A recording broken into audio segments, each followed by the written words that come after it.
மதுரை ஆதீனத்திற்கு எதிராக cyber crime போலீசார் வழக்கு பதிவு செய்திருந்தனர்.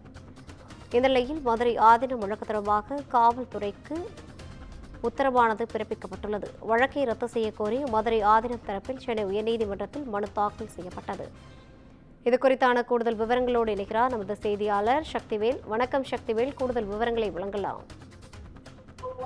நிச்சயமாக வணக்கம் ரவினா. தனக்கு எதிரான வழக்கை ரத்து செய்ய கோரி மதுரை ஆதீனம் தாக்கல் செய்த மனுவுக்கு பதிலளிக்க காவல்துறைக்கு சென்னை உயர்நீதிமன்றம் உத்தரவிட்டுள்ளது. சென்னை அருகே உள்ள காட்டாங்குளத்தூரில் கடந்த மே மாதம் நடந்த சைவ சித்தாந்த மாநாட்டில் பங்கேற்க வந்த மதுரை ஆதீனத்தின் கார் மீது மற்றொரு கார் மோதிவிட்டு நிற்காமல் சென்றது. இது குறித்து மாநாட்டில் பேசிய மதுரை ஆதீனம் தன்னை கொலை செய்ய சதி நடந்துள்ளது என்றும் இதில் பாகிஸ்தானுக்கும் தொடர்பு இருக்கலாம் எனவும் தன் கார் மீது மோதிய காரில் வந்தவர்கள் குல்லா அணிந்திருந்தனர், தாடி வைத்திருந்தனர் எனவும் கூறியிருந்தார்.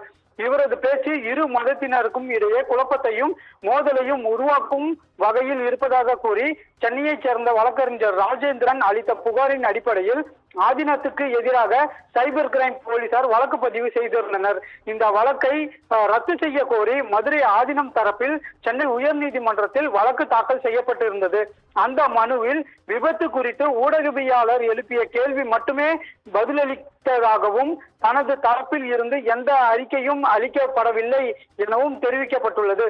இரு பிரிவினருக்கிடையில் மோதல் ஏற்படுத்தும் எந்த உள்நோக்கத்துடனும் இந்த கருத்துக்களை தெரிவிக்கவில்லை என்றும் தனது கருத்துக்களால் எந்த வன்முறை சம்பவங்களும் நிகழவில்லை என்றும் தன்னை துன்புறுத்தும் நோக்கில் பதிவு செய்யப்பட்ட வழக்கை ரத்து செய்ய வேண்டும் எனவும் அந்த மனுவில் கோரியிருந்தார்.